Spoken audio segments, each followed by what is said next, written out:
Okay, my friend sent me this video about rice, and I want to watch it. See what they actually have to say about rice. Rice is why I stopped washing my rice by Ethan Chlebowski. So different rice, actually, you do want to wash some rice, and some rice you don't want to wash. I think you don't have to wash jasmine or basmati, but you want to wash Japanese short grain rice for sure.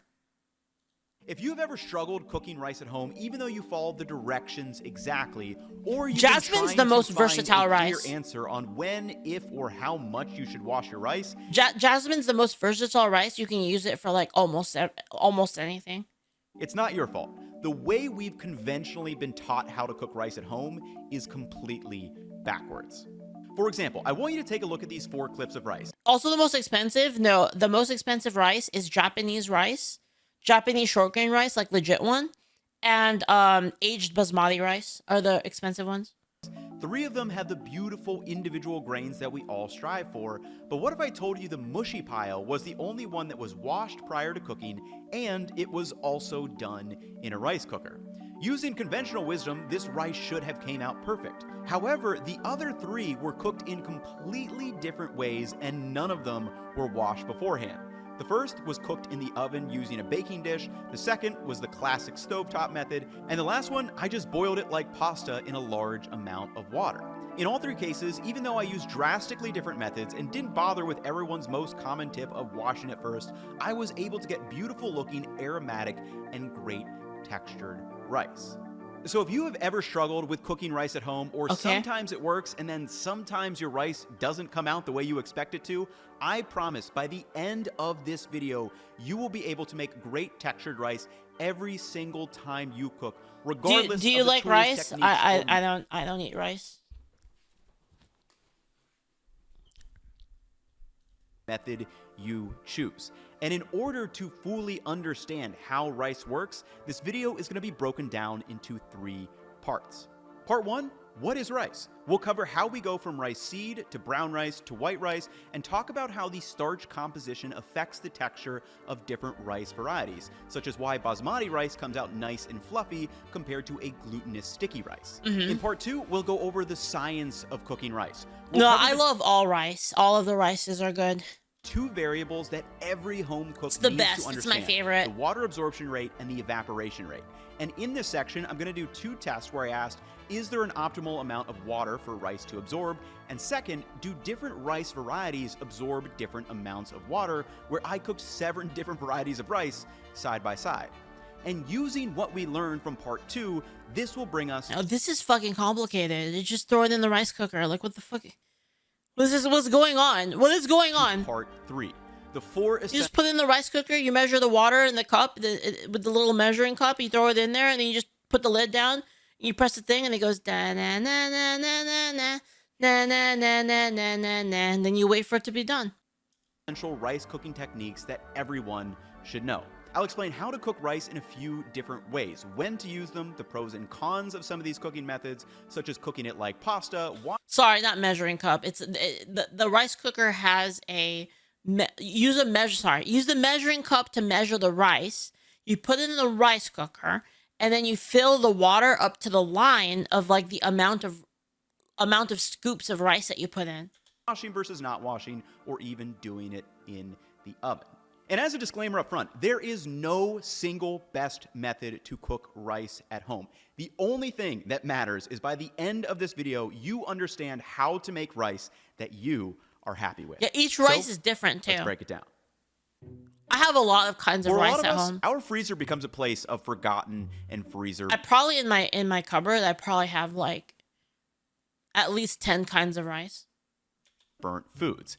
However, today's sponsor, Wild Grain, will help you fill your freezer with foods you actually want to eat and can be used to inspire all sorts of weeknight meals.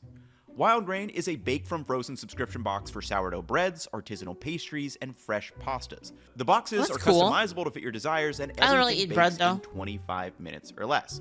In my box, I picked out Bavarian pretzel rolls, sesame sourdough, I only everything eat bread at sourdough, restaurants. some gnocchi, and fettuccine.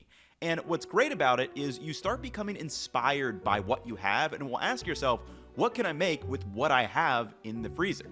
For example, I was at the farmer's market and picked up some pastrami because I had Bavarian pretzel rolls. Dude, that I looks knew so would be good. A perfect sandwich. Some pastrami That because looks I had so Bavarian good. Dude, look at that. Look at the fat on that. That's the good part right there. pretzel rolls that I knew would be a perfect sandwich vessel. Also, this everything sourdough with some cream cheese is so good. So if you want to check out what Wild Grain has to offer, use code Ethan for $30 Croissant. off your first box, and you also get free croissants for life. Thanks again, Wild Grain, Croissant. for sponsoring this video, and now let's learn about rice. Rice, like most other grains such as wheat, oats, corn, or barley, is the seed of a grass. And in this case, it happens to be a semi-aquatic one that thrives in warm and subtropical climates. And similarly to other grains, the rice seed is made up of 4 parts: the outer hull, the bran layers, the germ, and the endosperm. And according to the International Rice Institute, the hull typically makes up 20 to 22% of rough rice, the bran and germ make up around 8 to 10%, and the endosperm makes up the remaining 70%. Now, before it gets to our shelves, freshly harvested rice seeds are around 20 to 25% moisture and are then dried to around 12% before it is ready for processing. Commercial machinery is first used to shell the outer husk, leaving us with the bran and germ still connected to the inner endosperm, and this is what we know as brown rice. The bran is mostly made up of a mix of insoluble and soluble fibers, and remember this for later. Brown rice does not need to absorb significantly more water in order to be fully cooked compared to white rice. But the difference is it takes longer for the water to move inside and hydrate the endosperm. So the reason we typically use more water when cooking brown rice varieties is because the longer absorption time means more water is evaporated. When you make Japanese rice, by the way, do you want to know like the pro tip? The pro tip is that you have to wash it like a lot until the water is no longer cloudy. And then the important thing is you have to dry the rice. So you have to put it on like I use like a wire sieve, and then you shake that off, and then you put it in a bowl, and you put at the bottom of the bowl you put like a paper towel, so it absorbs like it absorbs like the water. That's how you do it, and then you cook it after it dries. From a flavor perspective, the bran and germ in brown rice contain some oils, which is part of what provides that signature earthy, nutty aroma and the unique texture compared to a white rice of the same variety. On the downside, though, these oils will go rancid over time, so brown rice has a shorter shelf life, and this is probably the main reason why white rice became so popular over the course of history. Since white rice is much more self-stable, it was more practical for trading and long-term storage. Not to mention, the large-scale milling operations only got better over time. So to go from brown rice to white rice, the bran and germ are removed by going through another milling process. And this is sometimes referred to as polishing the rice, and at the end, we are left with that white starchy interior that is ready to be packaged. Now, a quick interesting side note from the pasta video, the yellow endosperm from durum wheat is what is ground into semolina flour that is typically used for pasta dough. But the reason why rice and pasta have a significantly different texture when they are cooked is that the proteins in durum wheat form gluten when they are hydrated, but the proteins in rice do not. As many of you may know, all types of rice are naturally gluten-free, and there are so many different varieties eaten around the world that vary in length, width, and girth, from jasmine, basmati, Carolina gold, arborio or bamba, sushi rice. There are so many different varieties of white rice. Yep.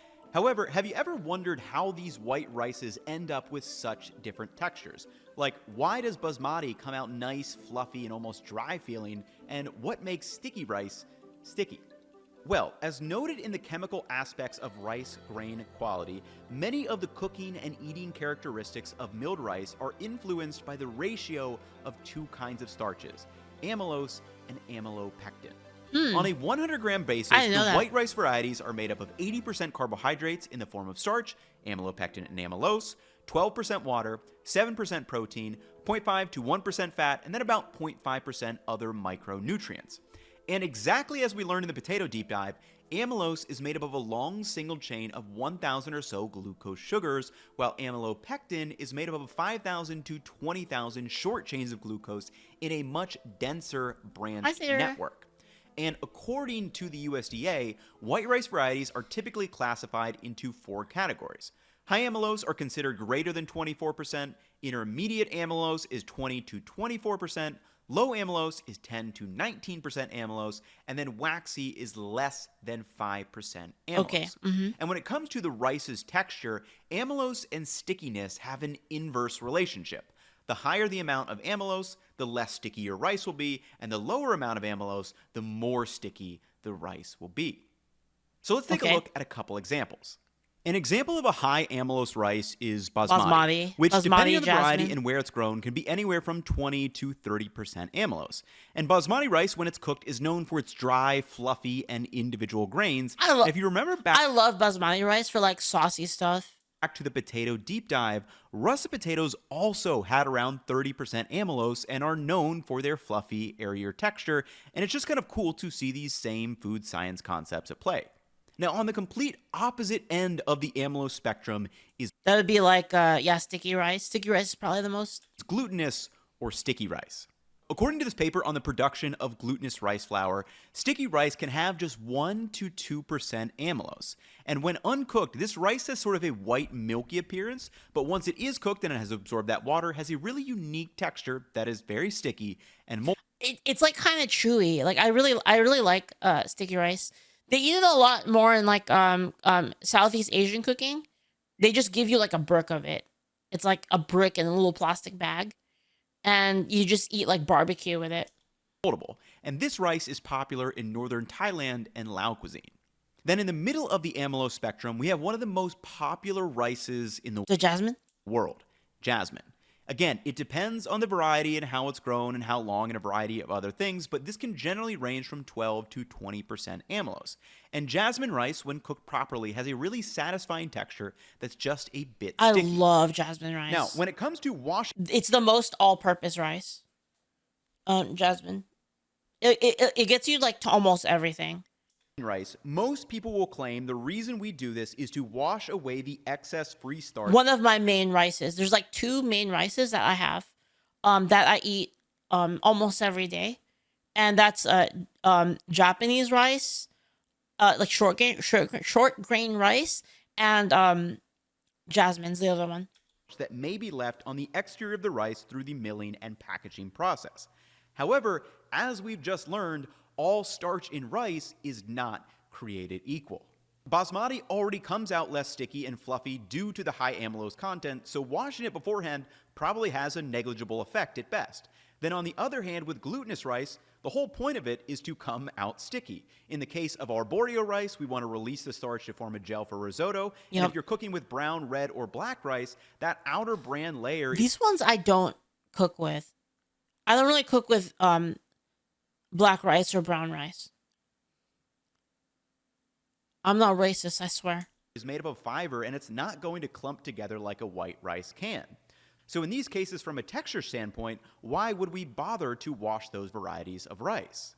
Then when it comes to a variety like jasmine rice, which is kind of in the middle, we got to ask, well, how much would washing really affect the texture? I'm racist. And that ultimately depends on how this jasmine rice is cooked.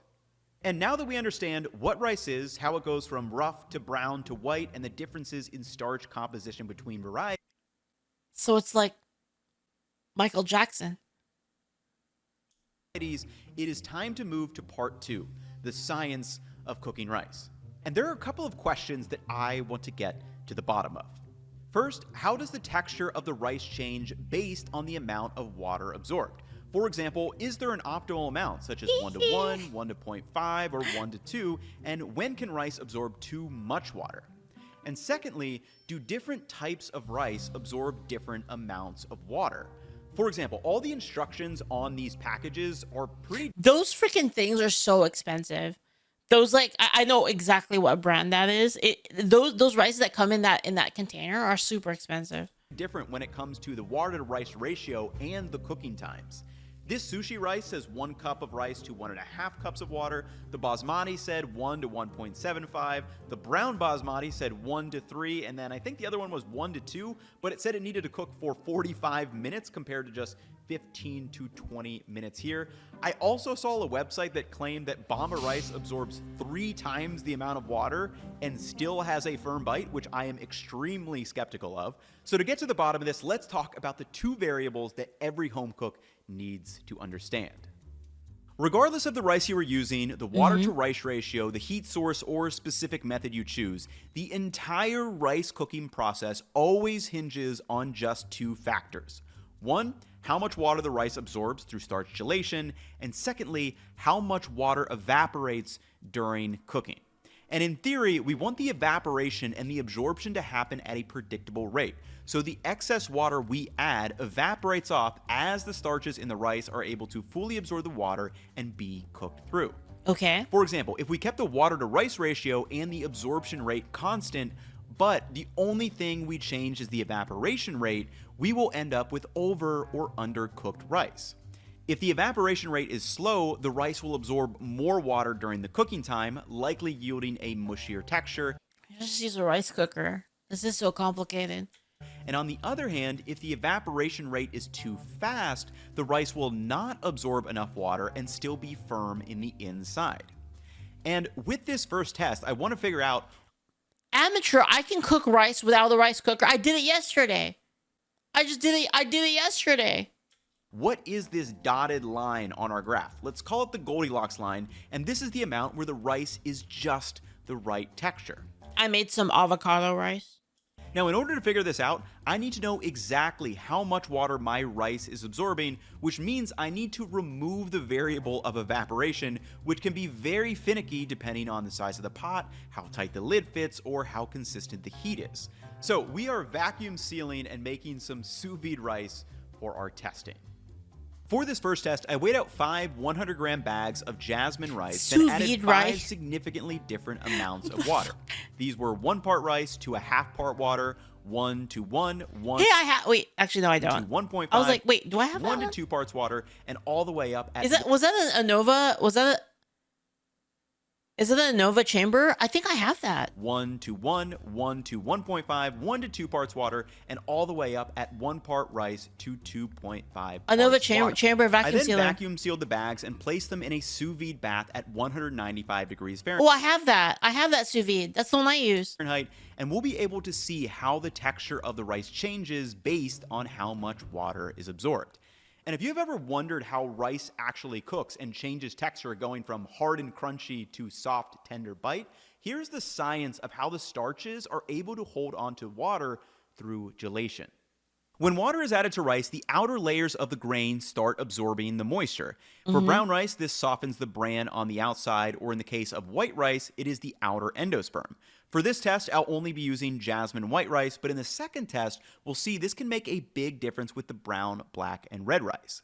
Now, to kick off the gelation reaction, the water must be heated to at least 154 degrees Fahrenheit up to 172 degrees Fahrenheit. And this is the temperature that the... Hammer Bio says, what? You have a chamber vacuum sealer? Girl, you got a ton of great gadgets. Cooking is like I like cooking a lot. So whenever it's like my birthday or Christmas, my mom always gets me some kind of kitchen thing. And she got me a chamber vac one time. Rice starches will start to gelate. All grains and vegetables will gelate at slightly different temperatures depending on the unique makeup of the It's because I do dry aging. I do like my own dry aging. So the chamber vac was like super, super important. Because since I dry age like at home myself and I butcher it myself, it's like I need to like process it and put it into like kind of vacuum seal each one and put it into the freezer. Underlying carbohydrate and starch composition. And the reason why most rice techniques call for boiling the rice as the first part of the process is to ensure that the water and the rice reach the requisite temperature needed over the length of cooking. So once the water and rice reaches those required temperatures, the starches will gelate. Gelation is a physical reaction where the starch granules absorb the water, swell and leach the amylose and amylopectin into the water, and it forms a gel. Now, starch gelation itself is purely physical. It reorganizes the starch molecules, making the texture of the rice soft and tender, but does not break or form new chemical bonds, like the Maillard reaction, for example. And as I quickly found out in this first test, rice can absorb a lot of water. Okay, rice should be completely cooked through. Let's take a look and see what we got.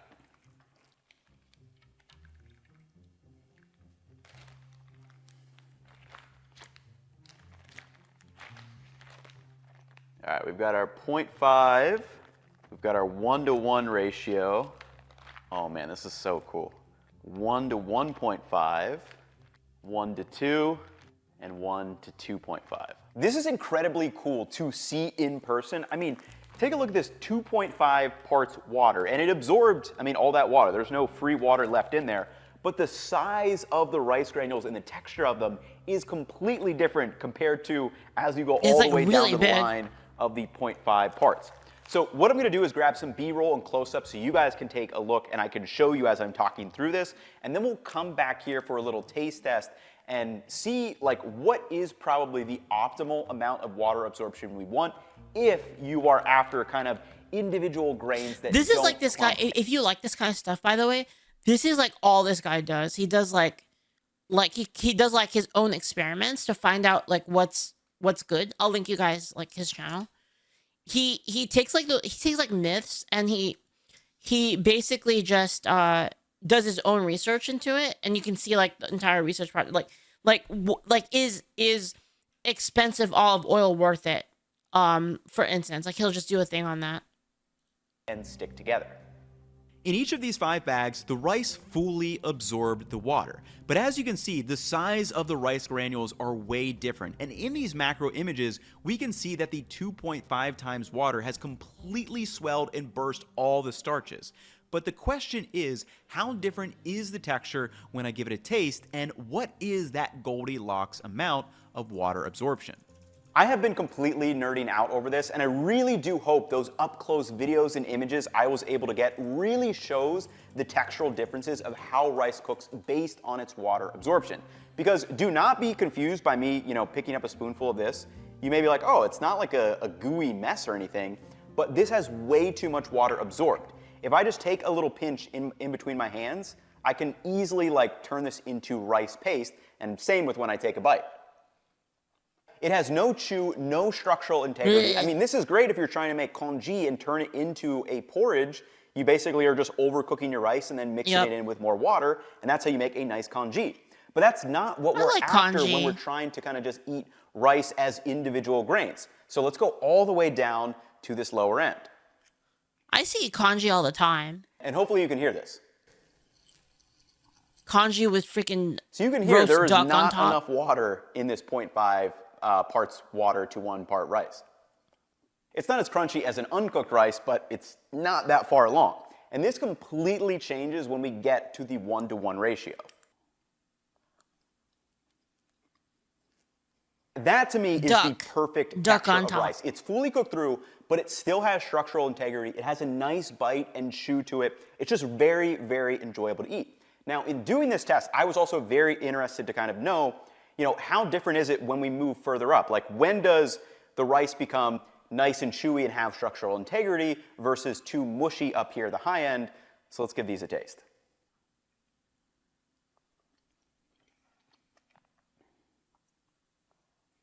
Okay, so 2 parts is just, again, way too much. It's much closer to the 2.5 parts where it's kind of mushy and it's just not really what I think most people are looking for in the texture of the rice.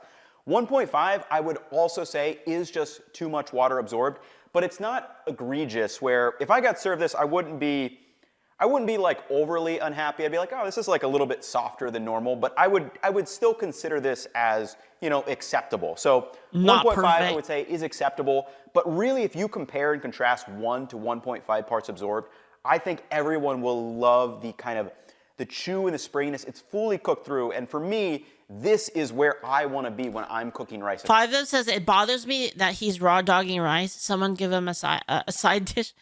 Man, so when I was in school, when I was a kid, I get lunch money right from my dad, and I wouldn't use it for lunch. I'd save it so I could buy like Pokemon games and stuff and plushies and all sorts of Pokemon stuff.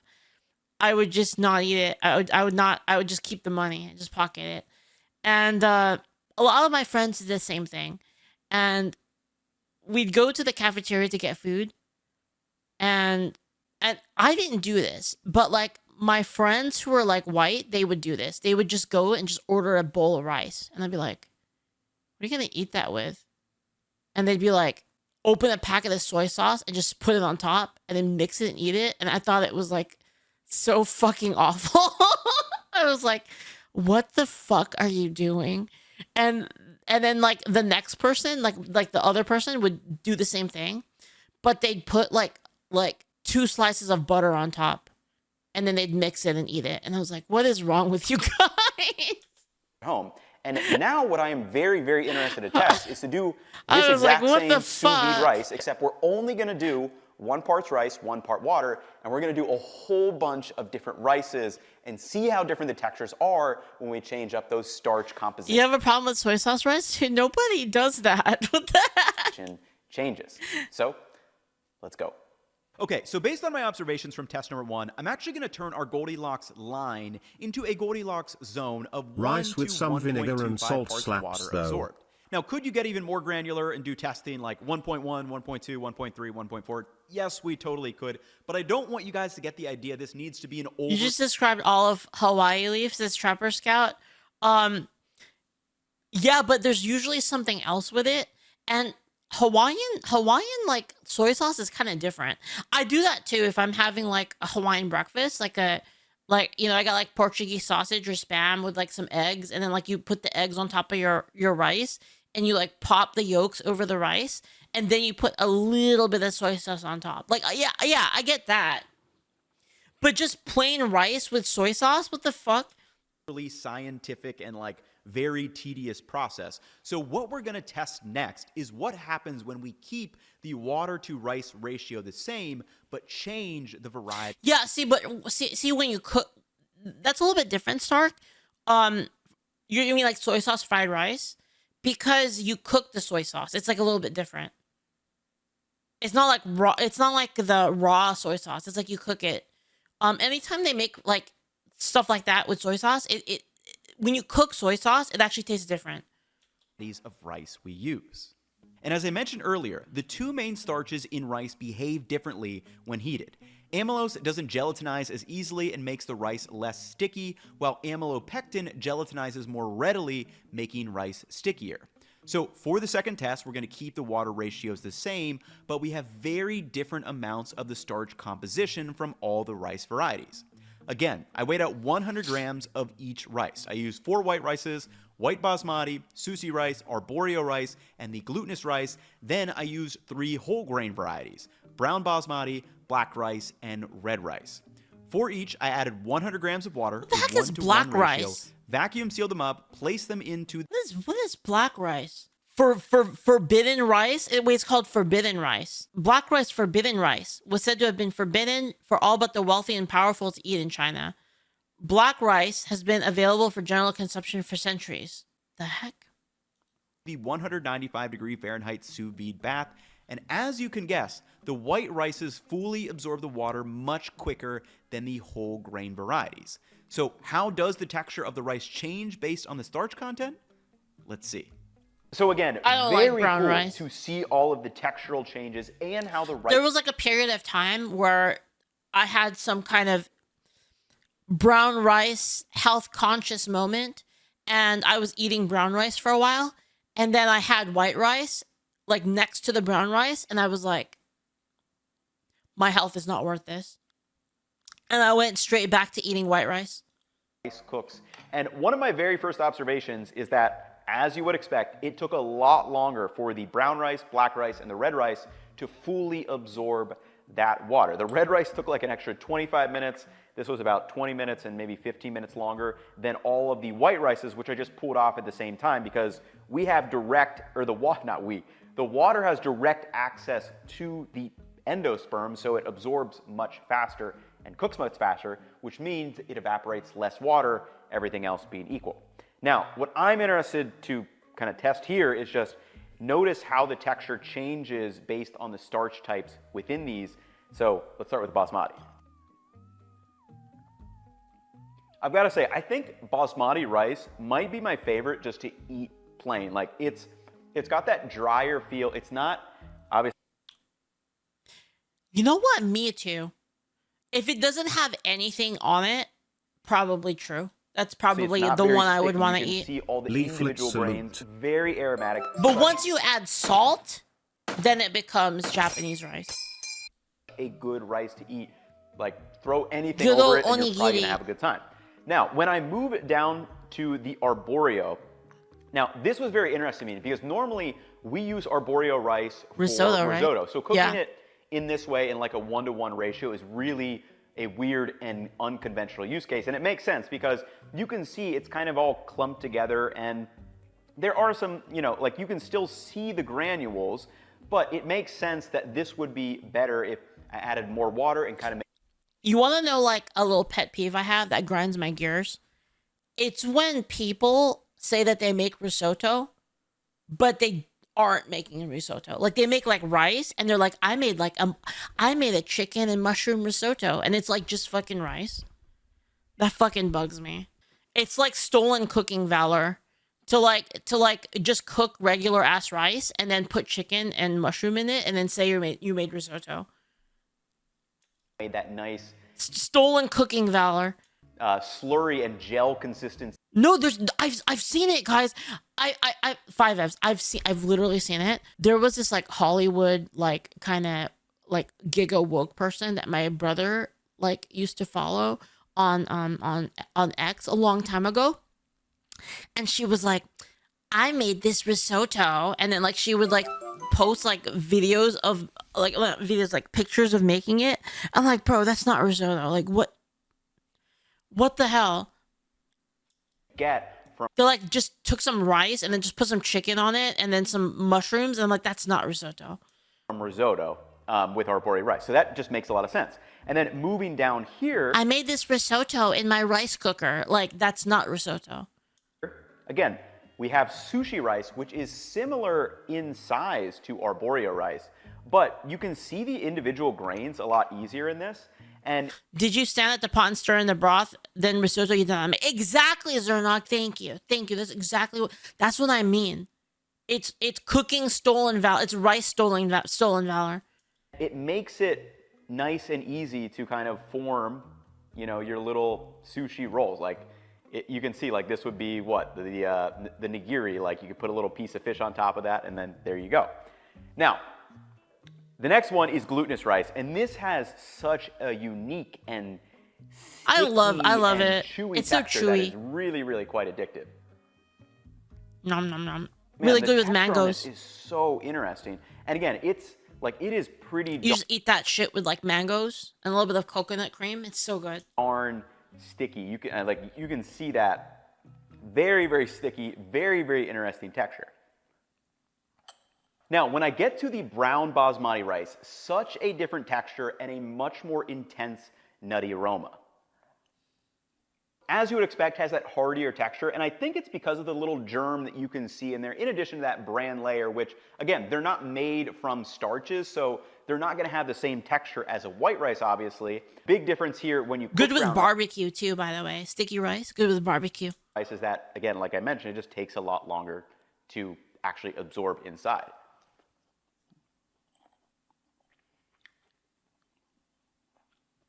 All right, let's go to black rice.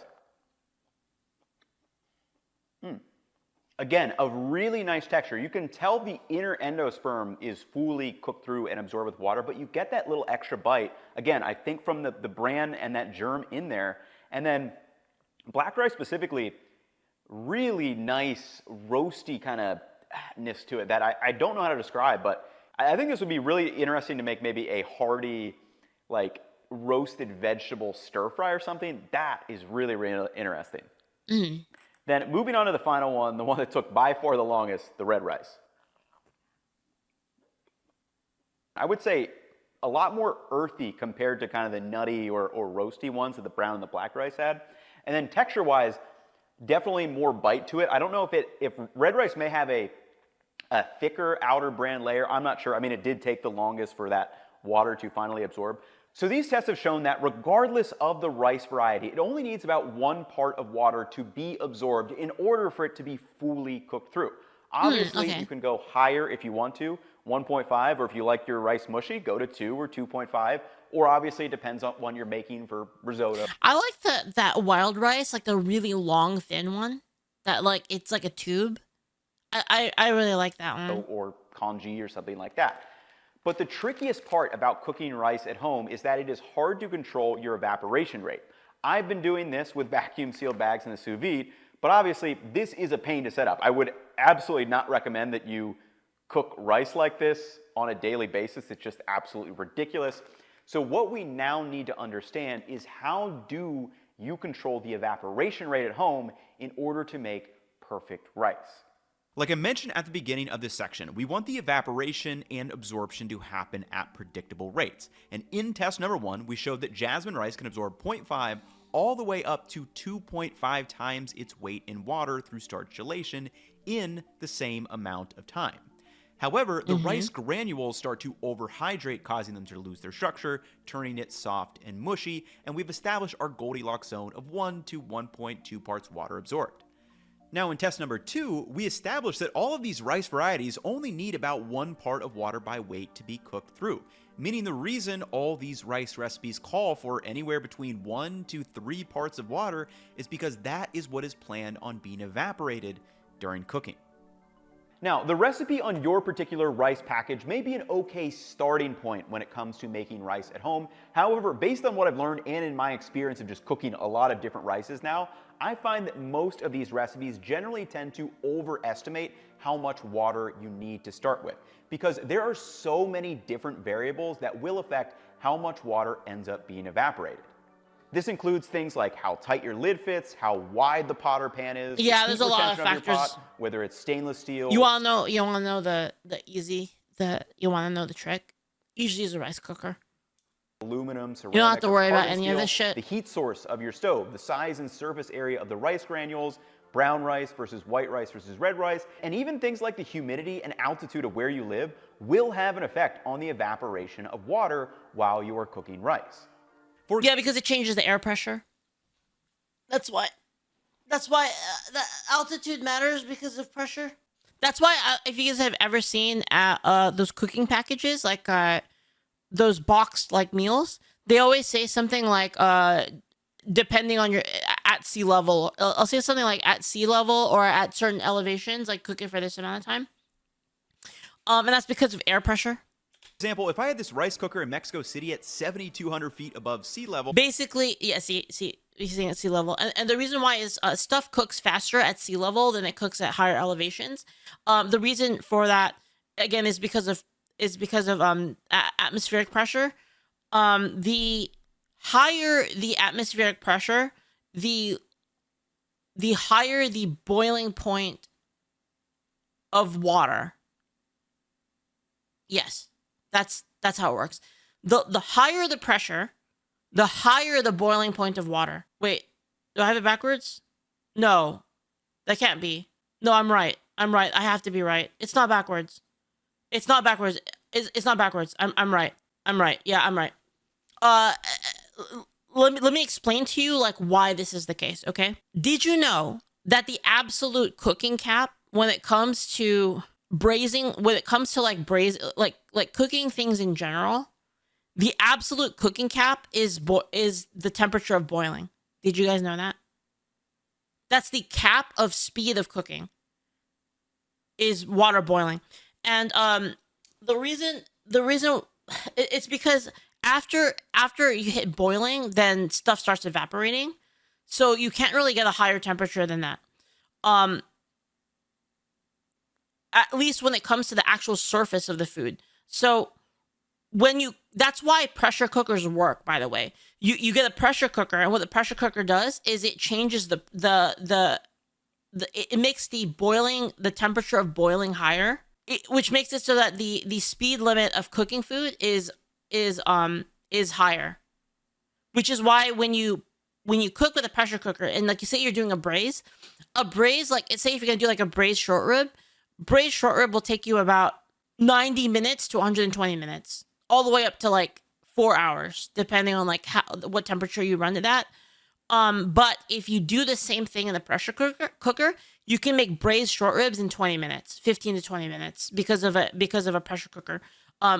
Because of the fact that the pressure is so much higher on the inside, bringing the boiling temperature higher, which means that you can cook it at a higher temperature, like the food on the inside. The higher temperature has more of an effect. Yep.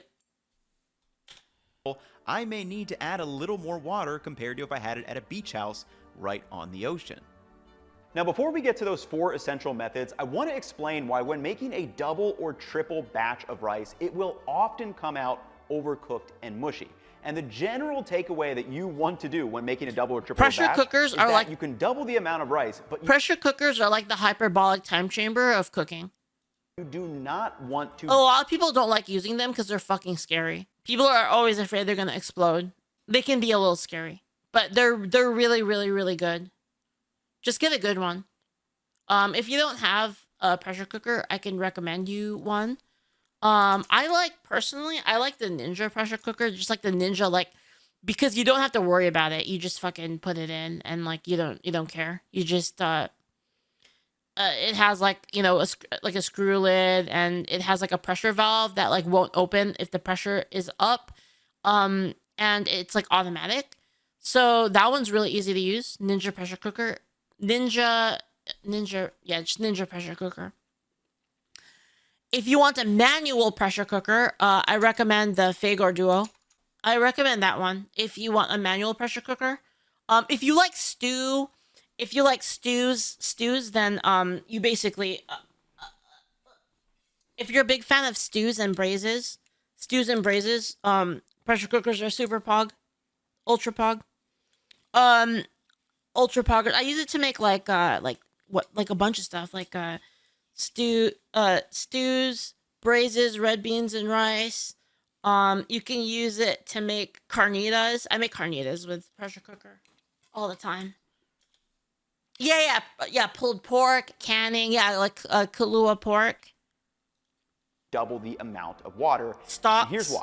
For example, if I typically use a 1 part to 1.5 ratio. Wait, you do, Guy? You braise without a pressure cooker? Pressure cooker takes 20 minutes to braise something, Guy. You know how like a good short rib braise takes like 4 hours? Pressure cooker does it in 20 minutes. It's fucking insane. 200 grams of rice. For simplicity's sake, 200. Also, if you buy it, use my link because I get a commission. Grams of that water gets absorbed, and 100 grams will be evaporated. However, if I double... Come on, do you want to give your money to Amazon or do you want to give it to me? Both the rice and also double the water. It doesn't cost you more, it just costs Amazon more. I now need 200 grams of this water to evaporate in the same amount of time in the same pot, which again, I'm not changing up variables, so that extra 100 grams of water is not going to be evaporated, it's going to be absorbed by my rice.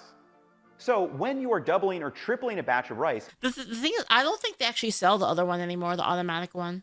Let me see if I can find it. Ninja pressure cooker.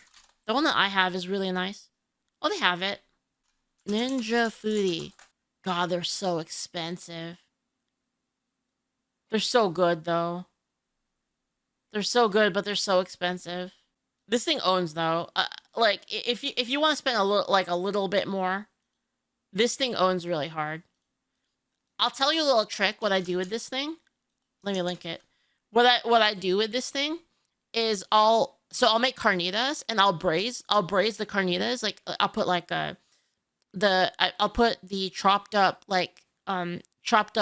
pork shoulder in there. You know, like lime, orange, a little bit of lime, a little bit of orange, like oregano, put all that stuff in there. I'll braise it up until it's like really soft. And then I'll take all of that stuff out and then I'll throw it back in the air fryer. And then you air fry the fuck out of the carnitas and then they get crispy on the outside and they're like soft and gooey on the inside. And you can make it in less than an hour, which is like ridiculous for carnitas. You generally want to decrease the amount of water you add assuming you are using the same pot size and cooking time. And this is the reason why many people say to use that knuckle trick when you are trying to scale up the amount of water, because you're not just purely doubling the amount of water, you're basing it off of the water level above. Do you guys want to see a picture of my carnitas? Let me see if I can find a picture of it. I think I took a picture of it. Look at these carnitas I made. Don't they look so good? Doesn't that look fucking delicious? They were like so soft and like gooey on the inside. Man. I could have made it like a little bit more crispy if I air fried it a little bit longer, but I kind of like it a little bit soft and chewy. No, it's not pork belly. It's pork shoulder, pork butt. Of the rice level instead. Now, the knuckle trick has its limitation level of water because you're not just purely doubling the amount of water, you're basing it off of the water level above the rice level instead. Now, the knuckle trick has its limitations too. We've all got different size knuckles. We also have different size pots that we cook in. For example, this has a lot more surface area for the water to evaporate from compared to a pot like this one. And hopefully you're starting to realize, based off all of this, why rice cookers are so good. They have literally been engineered to predictably evaporate and absorb the rice levels based on the lines that they have in here. So all you need to do is fill in the rice, add it to the water they specify, and you'll pretty much have perfect looking rice. Now, hopefully I haven't scared you into thinking like you need to be some scientist when you're cooking rice at home, taking notes and weighing everything out. You absolutely do not. It is not that complicated. You just have to be an old Asian grandma. On an individual level, they may make pretty minor differences, but if 3 or 4 of them are happening at once, it could end up making a pretty major difference in the texture of your cooked rice, and hopefully you can understand why that is happening. Ultimately, I think most people's issues when it comes rice cookers are a lot more versatile than people think. You can use them for a lot of stuff. Like Japanese rice cookers, you can like bake cakes in them, and even if you want to just make rice, you don't have to only put. You can like put the rice. So like what you could do is there was an old Japanese trick that was like trending like maybe like a couple of years ago, and what people would do is they would like put rice in the rice cooker, water. And then they would put a tomato and then old KFC, like day old KFC. And then they just cook it. And that was like a huge trend a couple of years ago in Japan. Comes to cooking rice at home is simply just starting with too much water, and then it doesn't evaporate and ends up with overabsorbed mushy rice. Did you do that too, in part 5Fs? 3 of this video, I want to share you the just get 4 like essential freaking chicken techniques rice. that I think every home cook should know and how to use them. And we're going to start with the most foolproof, highest margin for error method. I'm just going to find like a thing on it. Rice cooker KFC tomato rice. Yeah, right here. You just take like the tomato, you put it in there. Ooh, put in there some soy sauce. Yeah, you can like put all this other shit in it if you want. Soaked inside, it smells so good, guys. The whole and then you like, and then you break it up in there. And you break it up in there. You break it up in there, and then you just kind of shred it, and you just eat the rice with it. It's super good. When it comes to cooking rice at home, you don't need to measure anything. It doesn't matter about your pot, pan, your heat source, or anything. All you simply need to do is boil your rice like pasta. What? For each of these rice cooking techniques, I'll break down how to do it, then the pros and cons, and when you should consider using each method. And first up is boiling it like... It's a fucking huge pain in the ass though, because then you have to drain it. You have to like you have to like actually drain it out and like really drain it out and like let it sit and stuff because it's gonna be wet. It's gonna be incredibly wet. Like pasta. All you need to do is bring a pot of water to a rolling boil, throw your rice in, cook it until it's tender. Just give it a taste every few minutes, and once it feels fully cooked through, you can pull it off and drain it in a colander. I like to let this steam dry in a container for a few minutes before serving, which helps keep the rice nice and fluffy. And this method works because, again, we're just eliminating the variable of evaporation. We're letting the rice absorb what it needs to absorb and then just draining the rest. The pros are that there's no need to measure anything, there's no risk of under or overcooking because you're just cooking it to what you feel like is right, and then there's no risk of burning or scorching the bottom of the pan. And this works. There's only risk at burning or scorching your fucking hands. works for all rice types, including the trickier ones like brown, red, or black rice, which have those slower absorption times. You just keep boiling it until the texture is cooked through. Now, the cons are obviously you need to take the extra step of draining it, but if you're washing your rice anyway, that's something you already do. However, if you've ever struggled with cooking rice how you want to, or you're in an unfamiliar situation, this method is going to save you. Whether you're in someone else's kitchen, you're on vacation, you can't find a lid for the pot that you want to use, or you're trying out a new rice variety that you've never cooked before. Now, if you want a more hands-off, automated approach to cooking rice, this is obviously where the rice cooker shines. Like I've mentioned, rice cookers have been engineered to consistently... Okay, guys, if you want a good rice cooker, here's all you have to remember is just look for the little elephant. If there's a little elephant on it, it's a good one. Off automated approach. See the little elephant? Has a little elephant, then it's a good one. To cooking rice, this is obviously where the rice cooker shines. Like I've mentioned, rice cookers have been engineered to consistently make great rice. Just follow the instructions and fill the water up to the line they specify. Now, one tip that I have is you can typically use even less water than the instructions specify. Remember, rice only needs to absorb about 1 part of water by weight, so if you like it a little bit chewier, I typically do close to 1 to 1.1 parts by weight, and it turns out amazing. The pros are this is fully automated, there's no monitoring needed, and it's consistently great rice. Okay, this is bullshit though. With minimal effort. And the main con is that this is a single-purpose appliance. This is not true. It's not a single-purpose appliance. A lot of people say this, but it's not. You can bake bread in this thing. You can make you can make all sorts of shit in it. That takes up counter space, and depending on the one you buy, can be very expensive. Now, personally, from a lifestyle perspective, this small, cheap rice cooker is perfect for me. I hate having extra appliances on the counter, and this is small enough that it easily fits into a cabinet. And I probably would not recommend buying those really expensive, like $200 or $300 ones, unless you're constantly needing to make large amounts of rice almost every day.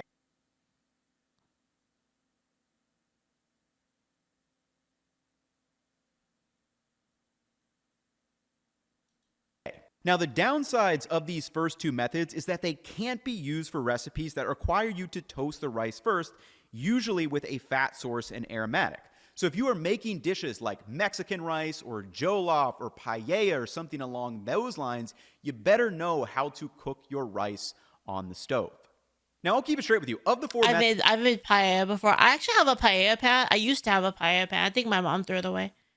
the stovetop is by far the easiest to mess up. There are just a lot more variables at play when it comes to evaporation. Pot size, how tight the lid fits. We've talked about all those things. But additionally, if you're sauteing with things like tomatoes or onions, those will also have moisture in the rice. And my top two tips for the stovetop are: one, to bring it to a boil and stir for about 2 to 3 minutes to ensure the rice and water are up to temperature and fully hydrated.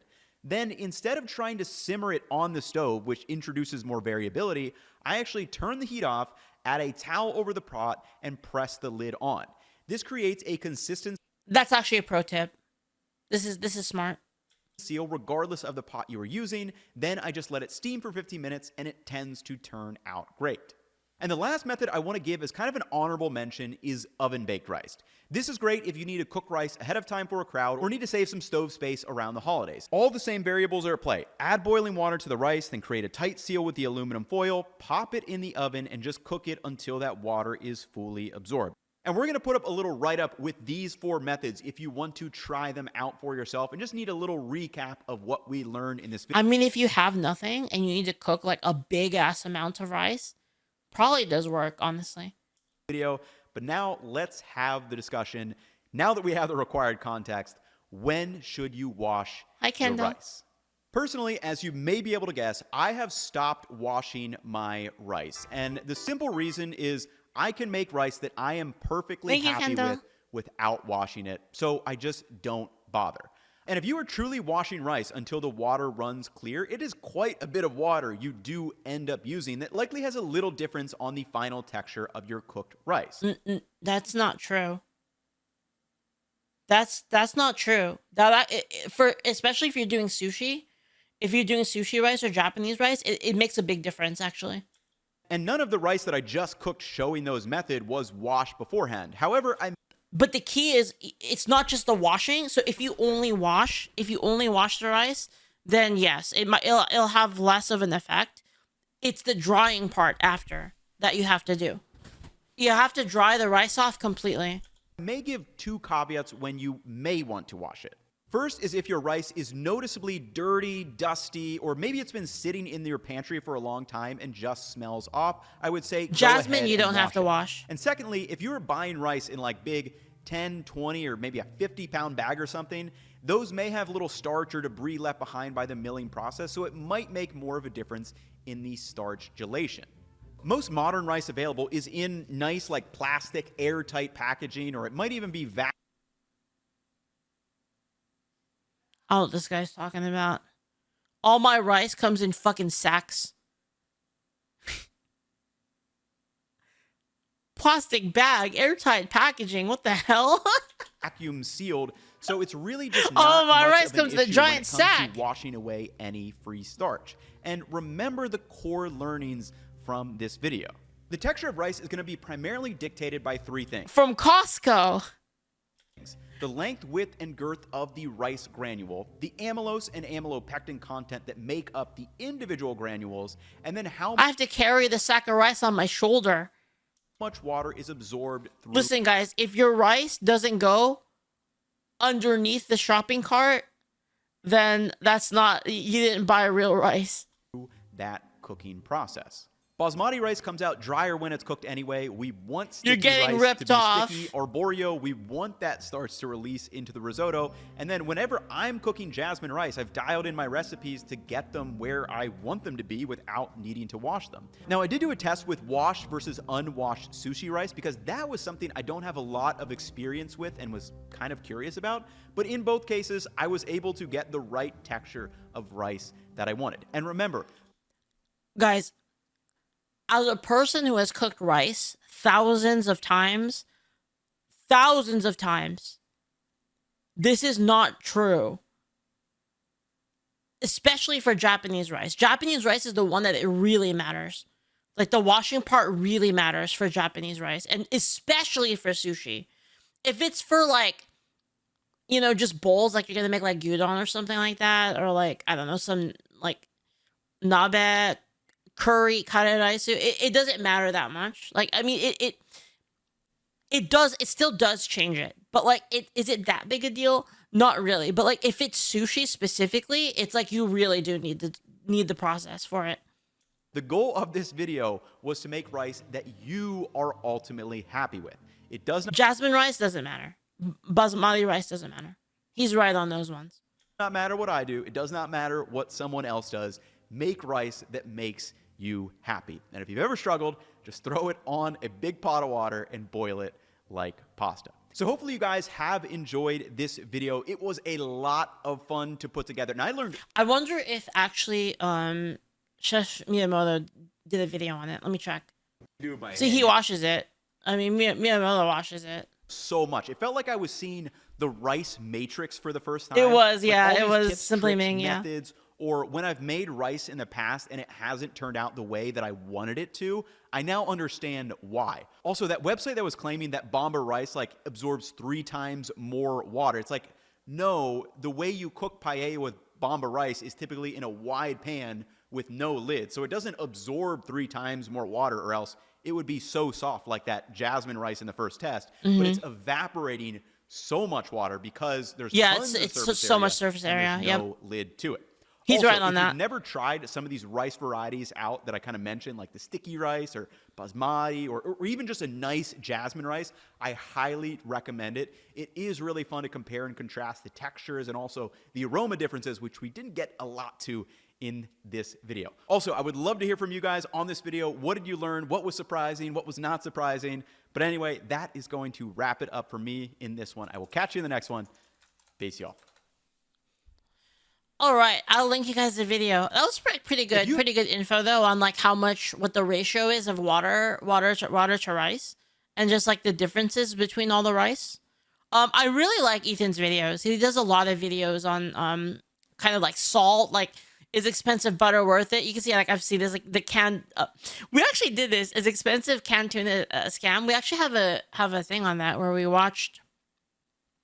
I mean, we ate canned tuna, but he does a lot of these kind of videos to find out if certain things are worth it, dispelling a lot of like myths about cooking. So I'll link you guys again to the video.